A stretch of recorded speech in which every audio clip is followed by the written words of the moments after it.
ഇന്ന് ഞാൻ ജോലിക്ക് പോകും മുമ്പേ തന്നെ പാർക്കുട്ടിയോട് പറഞ്ഞിട്ടുണ്ടായിരുന്നു ഉച്ചയ്ക്ക് വരുമ്പോൾ റെഡിയായി നിൽക്കണേ, നമുക്കൊന്ന് പുറത്ത് പോകണമെന്ന്. അപ്പോൾ പറഞ്ഞ പോലെ തന്നെ പാർക്കുട്ടി സുന്ദരി മണിയായി റെഡിയായി നിന്നിട്ടുണ്ട്.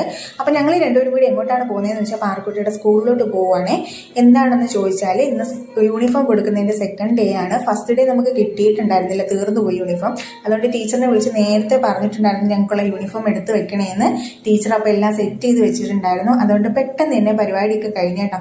എന്നിട്ട് തിരിച്ചു വരുന്ന വഴിക്ക് ഒന്ന് സൂപ്പർ മാർക്കറ്റിൽ കയറി. അപ്പോൾ ചീസ് ബോൾ കണ്ടിട്ടുള്ള സന്തോഷമാണ്. പാറുവിന് ഭയങ്കര ഇഷ്ടമാണ് ഈ ചീസ് ബോൾ. പിന്നെ അത് വാങ്ങിച്ചു കൊടുത്തു. പിന്നെ പപ്പടം വാങ്ങാനാണ് കയറിയത് കേട്ടോ. ഞാൻ വെജ് ബിരിയാണി വാങ്ങിച്ചിട്ടുണ്ട്. അപ്പോൾ ഇന്ന് ലഞ്ചിൽ വെജ് ബിരിയാണിയാണ് കഴിക്കുന്നത്. അപ്പോൾ 2 പപ്പടവും കൂടി പൊള്ളിച്ചെടുത്തു.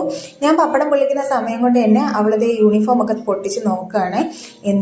കഴിഞ്ഞ വർഷത്തെ അതേ യൂണിഫോം തന്നെയാണ്, വ്യത്യാസമൊന്നുമില്ല. എന്നാലും പൊട്ടിച്ച് നോക്കുമ്പോഴത്തേനും അവൾക്കൊരു സന്തോഷം കേട്ടോ. ബ്ലൂ പാൻറ്റും പിങ്ക് ഷർട്ടുമാണ് അവരുടെ യൂണിഫോം വരുന്നത്. പിന്നെ അതിൻ്റെ എംബ്ലവും വരുന്നുണ്ട് കേട്ടോ. അപ്പോൾ 2 പേരാണ് വാങ്ങിച്ചിട്ടുള്ളത്.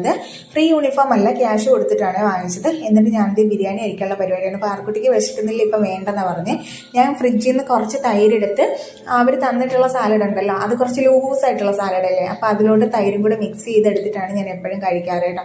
അപ്പോൾ ഞാൻ അതേ കഴിക്കാൻ പോവുകയാണ്. ഇന്നെന്തോ ബോക്സിലല്ല, ഇങ്ങനെ ചോറ് പൊതിയുന്നത് പോലെ പൊതിഞ്ഞിട്ടാണ് തന്നത് കേട്ടോ വെജ് ബിരിയാണി. അപ്പോൾ ഞാൻ അതേ സാലഡ് മിക്സ് ചെയ്തെടുത്തു.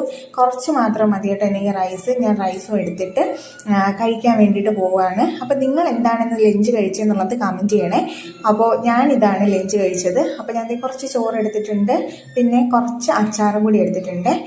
പിന്നെ പാർക്കുട്ടി ഞാനും മാത്രമേ കഴിക്കുന്നുള്ളൂ, അതുകൊണ്ടാണ് കൈ കൊണ്ട് എടുക്കുന്നത്. ഞാൻ സാലഡും കൂടി എടുത്തു, പപ്പടവും കൂടി എടുത്ത് എല്ലാം കൂടി കഴിക്കാൻ ചെന്നിട്ടപ്പോൾ പാർക്കുട്ടി ഓടി വന്നേട്ടാ എൻ്റെ കയ്യിൽ നിന്ന് ഒരു വാ വാങ്ങിച്ച് കഴിക്കാനായിട്ട്. അവൾക്ക് ഭയങ്കര ഇഷ്ടമാണ് ഇങ്ങനെ എൻ്റെ കയ്യിൽ നിന്നൊരു വാ വാങ്ങിച്ച് കഴിക്കുന്നത്. എന്നിട്ട് ഞാനും അടിപൊളിയായിട്ട് കഴിച്ചേട്ടാ. അപ്പോൾ ഇന്നത്തെ വിഷയം